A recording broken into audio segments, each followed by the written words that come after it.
تو شیطان، اور البتہ شیطان اگر کمزور ہے مومن کی نسبت سے تو وہ بڑا قوی ہے، مضبوط ہے غیر مومن کی نسبت سے، جس کے اندر ایمان نہیں، اس کے مقابلے میں وہ ہے طاقتور، کیونکہ غیر مومن نے شیطان کو اپنے خلاف راستہ دے دیا ہے، اپنے پہ چڑھائی کرنے کا موقع فراہم کر دیا ہے اس کی دوستی کی وجہ سے، اور جو وہ حکم دیتا ہے اس کا اتباع کر کے، جیسے اللہ تعالیٰ کا فرمان ہے، بے شک اس کا زور ان لوگوں پہ چلتا ہے جو اس سے دوستی کرتے ہیں اور وہ جو اس کی وجہ سے شرک کرتے ہیں، یعنی شیطان کے بہکاوے میں آ کے۔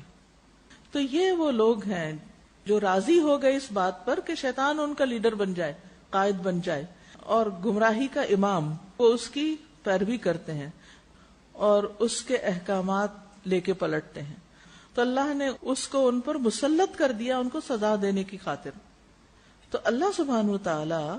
نہیں بناتا شیطان کے لیے اپنے بندے پر کوئی دلیل یا زور نہیں اس کو دیتا، کوئی قوت نہیں عطا کرتا، یہاں تک کہ بندہ اس کے لیے خود ہی راستہ بنا دے، یعنی شیطان کے آنے کا، اس شیطان کی اطاعت کر کے، وہ شرک کی بھی اور اس کی وجہ سے شرک کر کے یا اس کو شریک ٹھہرا کر۔ اللہ تعالیٰ کا فرمان ہے الم ترى، کیا تم نے دیکھا نہیں کہ بے شک ہم نے چھوڑ رکھا ہے شیطانوں کو، علی الکافرین، کافروں پر، انکار کرنے والوں پر ہم نے شیطانوں کو مسلط کر رکھا ہے، ان پر بھیج رکھا ہے، جو ان کو اکساتا ہے، عزا یعنی انہیں متحرک کرتا ہے، موٹیویٹ کرتا ہے اور ان کو بھڑکاتا ہے۔ تو خاص طور پر یہ بات پتہ چلتی ہے کہ شیطان کی قوت، بس زور انہی لوگوں کے مقابلے میں چلتا ہے جو اس سے دوستی کرتے، اس کی اتباع کرتے، اس کی اطاعت کرتے، اس کی باتوں میں آ جاتے ہیں، اس کے وسوسوں کا شکار ہو جاتے ہیں۔ قرآن و سنت سے ہمیں یہ پتہ چلتا ہے کہ خاص طور پر وہ کون کون سے مواقع ہیں جب شیطان انسان کو اپنے قابو میں لیے ہوئے ہوتا ہے۔ کوئی سچویشن بتائیے کب انسان مکمل طور پر شیطان کے کنٹرول میں آ جاتا ہے؟ جب وہ غصہ کرتا ہے، غصے کی حالت میں۔ سلیمان بن سرد کہتے ہیں کہ 2 آدمیوں نے نبی صلی اللہ علیہ وسلم کی موجودگی میں جھگڑا کیا، آپ کے سامنے ہی لڑنے لگ گئے۔ وہ کہتے ہیں ہم بھی نبی صلی اللہ علیہ وسلم کی خدمت میں بیٹھے ہوئے تھے، ایک شخص نے دوسرے کو غصے کی حالت میں گالی دے دی، اس کا چہرہ سرخ تھا جب وہ گالی دے رہا تھا۔ آپ نے فرمایا میں ایک ایسا کلمہ جانتا ہوں اگر یہ شخص اسے کہہ دے تو اس سے دور ہو جائے گا، یعنی یہ جنون اور یہ غصہ اور یہ سب کچھ، یعنی جو یہ پا رہا ہے اس کی کیفیت ٹھیک ہو جائے گی۔ اگر یہ اعوذ باللہ من الشیطان الرجیم کہہ لے۔ صحابہ نے اس سے کہا سنتے نہیں کہ نبی صلی اللہ علیہ وسلم کیا فرما رہے ہیں؟ اس نے کہا بے شک میں دیوانہ نہیں ہوں، یعنی غصے میں یہ بھی نہیں سنا کہ کیا کہہ رہے ہیں، اور نبی صلی اللہ علیہ وسلم کی اطاعت کو دیوانگی قرار دیا۔ دلوں کا حال تو اللہ ہی جانتا، ہو سکتا ہے منافق کو کوئی، یا ہو سکتا ہے کہ غصے کی وجہ سے وہ بالکل ہی عقل اس کی ماری گئی۔ کہتے ہیں نا غصہ عقل کو کھا جاتا ہے، اور جب عقل چلی جاتی ہے انسان کی تو پھر کیا ہوتا ہے؟ اس کا کوئی کام سیدھا نہیں ہوتا، وہ کچھ ایسا بول دے گا کہ اپنے کیے کرایا پھر پانی پھیر دے گا۔ تو یہ یاد رکھیے کہ غصہ جو ہے وہ شیطان کی طرف سے ہے، اور جو شخص زیادہ غصے کا شکار ہوتا ہے اس پر شیطان کے حملے زیادہ ہوتے ہیں، اور شیطان کے حملے زیادہ کیوں ہوتے ہیں؟ کیونکہ وہ خود ایمانی طور پر کمزور ہوتا ہے۔ اسی طرح لڑائی جھگڑا کرنے والے پر، ایک دوسرے سے جو لڑ رہے ہوتے ہیں وہ شیطان کے قابو میں ہوتے ہیں۔ ایاز بن حمار کہتے ہیں کہ میں نے کہا یا رسول اللہ، میری قوم کا کوئی آدمی مجھے گالی دیتا ہے اور وہ مجھ سے درجے میں کم ہے،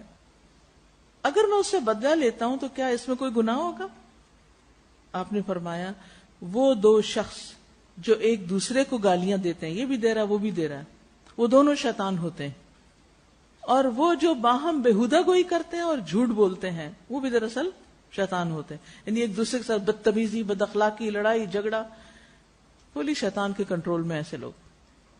اب شیطان ہمارا دشمن ہے اور وہ ہم پہ کنٹرول پا جائے اور اس کیفیت کو ہم سمجھے ہی نہ اور اس سے نکلنے کی کوشش نہ کریں تو یہ اپنے آپ ہی کو نقصان دینا ہے، ٹھیک ہے نا؟ اسی طرح نماز با جماعت چھوڑ دینے والوں پر شیطان کا غلبہ ہوتا ہے۔ مردوں کے لیے نماز جماعت سے پڑھنا فرض ہے، نبی صلی اللہ علیہ وسلم نے فرمایا جس گاؤں بستی میں 3 لوگ ہوں اور ان میں نماز با جماعت کا اہتمام نہ ہو تو یقیناً شیطان ان پر مسلط ہو جاتا ہے،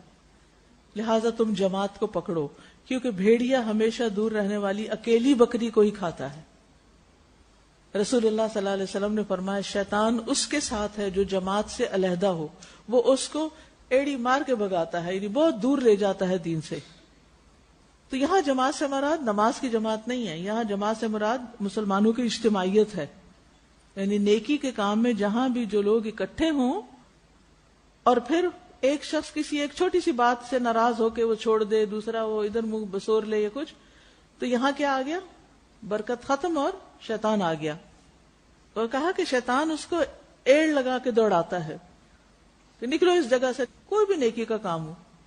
پھر اسی طرح قرآن مجید سے ہمیں پتہ چلتا ہے کہ جو شخص اللہ کے ذکر سے غفلت برتتا ہے اس پہ شیطان مسلط ہو جاتا ہے۔ سورۃ الزخرف 36 میں اللہ تعالیٰ فرماتے ہیں وَمَن يَعْشُ عَن ذِكْرِ الرَّحْمَنِ نُقَيِّضْ لَهُ شَيْطَانًا فَهُوَ لَهُ قَرِينٌ، اور جو شخص رحمان کے ذکر سے آنکھیں بند کر لیتا ہے ہم اس پر ایک شیطان مسلط کر دیتے ہیں جو اس کا ساتھی بن جاتا ہے۔ تو یاد رکھیے شیطان